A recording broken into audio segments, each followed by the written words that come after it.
자, 그러면 이제 이 문제 남죠. 건물의 어느 부분이 일부의 공용에만 제공되는 경우인지, 이게 또 핵심이에요. 상가 구분 소유자에게만 또는 상가 점유자 또는 상가 이용객에게만 공용으로 제공되는 공간인지 이것을 확인하는 게 필요한데요.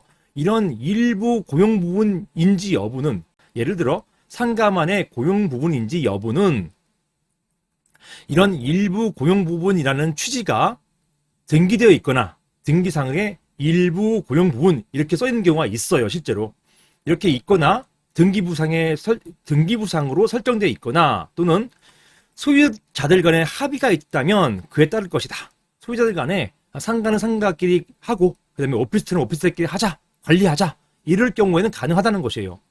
만약에 그렇지 않다면 건물의 구조나 용도, 이용 상황, 설계 도면, 분양 계약서, 그리고 건축물 대장, 여기에 공용 부분 기재가 어떻게 되어 있느냐? 일부에만 사용할 수 있다. 일부 공용 부분이다. 이렇게 기재된 내용이 있다면 이런 것들을 종합해가지고 판단한다. 종합해가지고 판단하는데 그게 무엇이냐? 구분 소유가, 이게 중요해요. 최초 성립될 당시 건물 구조에 따른 객관적 용도에 따라서 판단한다. 즉 최초 구분 소유가 성립될 당시, 이때가 등기부등본이 개설되고 건축물 대장이 작성되고 이때 이 당시에 이 건물의 구조가 객관적으로 일부에만 사용되게 만들었느냐 아니면 전체가 사용할 수 있게 만들었느냐, 이게 핵심이라는 것입니다. 그래서 일부만 사용할 수 있게 만들었다면 그것은 일부 고용부분 관리단이 된다라는 것이고요. 아니야, 전체가 사용하게끔 되어 있었어 일 경우에는 일부 고용부분 관리단이 안 되는 것이에요. 자, 그런데요, 제가 한 10년 넘게 이런 사건들을 다루다 보니까, 뭐 15년, 거의 이제 20년 돼가죠. 다루다 보니까 이게 틀이 있어요. 재판부, 법원에서는요, 일부 고용부분을 인정할 때 보통 이런 기준이 있습니다. 하나의 건물, 주상복합일 경우에는 주, 아파트가 있잖아요. 이런 공동주택과 나머지 오피스나 상가, 이 경우에는 보통 일부 고용부분 관리단을 쉽게 인정해요. 분리관리를 잘 인정한단 말입니다. 이게 왜냐면 건물 지을 때 이걸 구분해서 짓게끔 만들어놨어요. 출입구도 분리해야 되고 엘리베이터도 별도 설치해야 되고 정화조도 다르고, 이렇게 다른 것을 건축할 때 최초부터 이걸 분리시켜 놨어요. 그렇기 때문에 아파트하고, 꼭 보통 꼭대기 있잖아요. 꼭대기 아파트하고 나머지 상가나 오피스텔하고는 쉽게 분리가 가능합니다. 물론 전부 다 분리되는 건 아니에요. 하지만 이렇게 분리가 되는 경우가 많아요. 그런데요, 밑에가 상가고 위에가 오피스텔일 경우에, 이 경우에는, 또는 밑에가 상가고 위가 뭐 생활숙박시설이나 아니면 분양형 호텔이나 이런 경우에는요, 이 경우에는 쉽게 분리를 안 시켜요. 오히려 제가 분리되는 경우를 본 적이 없어요. 주상복합일 때 주, 아파트하고 나머지 분리되는 경우는 본 적이 있지만 상가 오피스텔, 상가 오피스, 상가 생활 숙박시설 이런 경우에는 분리되는 경우가 극히 드뭅니다. 거의 분리 안 시켜요. 왜냐하면 같이 만들어졌기 때문에 용도를 분리된다고 보지 않습니다. 정화도, 정화조, 관리실, 기계실, 방계실 한 군데서 관리하게 만들어놨기 때문에 분리관리를 인정을 잘 안 해요. 그리고 인정되는 경우를 아직은 저는 본 적이 없습니다.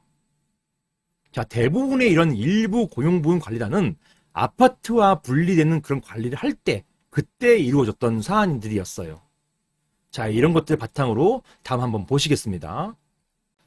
자, 판례는요, 아파트 1개 동, 오피스텔 2개 동, 그리고 오피스텔 밑에 상가가 지상에서 연결되어 있는 건물에서, 제가 했던 사안입니다.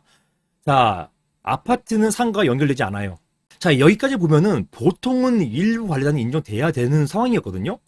근데 물론 저는 일부 관리단 부정하는 쪽이었습니다. 부정하는 쪽에서 소송을 진행했던 사안이었는데요. 제가 승소했죠. 저의 의견을 들어주신 것인데, 그 이유가 뭐냐면 지하 주차장이 아파트, 상가, 오피스텔 구분 없이 사용되고 있었던 점이 있고, 정화조, 관리실이 일부 고용 부분으로 표시되지 않았고요. 그 다음에 정화조 관리실이 한 군데에서 같이 사용되고 있었어요. 같이 관리되고 있었어요. 그리고 여기에서 일부 고용 부분 하겠다면서 관리 규약을 만들었는데 이게 사실은 결정적인 실수였어요. 여기에서 이 규약에 일부 고용 부분에 대한 표시가 없었어요. 그냥 이 건물 중에서 상가 부분 이렇게 아주 심플하게만 표시되어 있을 뿐이지 실제로 어떤 부분이 어떤 정화조, 어떤 방개실, 어떤 기계 어떤 부분이 이렇게 일부 고용 부분에 대해서 명확하게 표시된 바가 없었어요. 이것 때문에 일부 고용 부분 인정할 수 없다 이렇게 판결이 나왔습니다. 따라서 일부 고용 부분 관리단도 인정할 수 없다라는 판결이 나왔기 때문에 제가 승소했던 사례예요. 자, 이런 판례에 비춰보면 산의 경우 어떤 경우입니까? 아파트 2개 동, 상가 1개 동, 오피스 1개 동이 있다 하더라도 보시는 것처럼 정화조, 관리실 이런 것들이 일부 고용 부분으로 표시되어 있지 않고 같이 관리되고 있고 실제로도요. 지하 주차장이 같이 관리되고 있고 이런 경우라고 한다면 그 경우에는 사안에서도 결국은 일부 고용 부분 인정되기 어려울 것이라고 할 것입니다. 물론 케바케, 즉 사안에 따라 달라요. 어떤 사안에서는 충분히 아파트하고 나머지 부분은 분리할 수가 있습니다. 하지만 사안 같은 경우는요. 상가동만 분리시킨 경우는 없다고 말씀드렸죠. 상가랑 오피스텔은 같이 가야 돼요.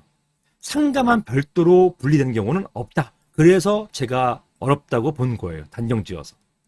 만약에 이분들이 상가, 오피스텔이 합쳐가지고 아파트랑 분리하자 이렇게 됐다면 분리할 수도 있었어요. 잘만 주장하면. 하지만 아파트도 있고 오피스텔도 있는데 상가만 별도로 분리하겠다. 이거는 어렵다. 인정된 판례도 없다. 이렇게 보시면 되겠습니다. 만약에 인정된 판례가 있다면 제기해 주세요. 저는 굉장히 그런 판례, 소중한 판례, 비록 특이하지만 굉장히 중요하고 소중한 판례라고 할 것입니다. 자, 아무튼 사안 같은 경우는 아쉽게도 상가동만의 일부 고용 부분 관리단은 어렵겠다. 이렇게 보겠습니다. 이상입니다.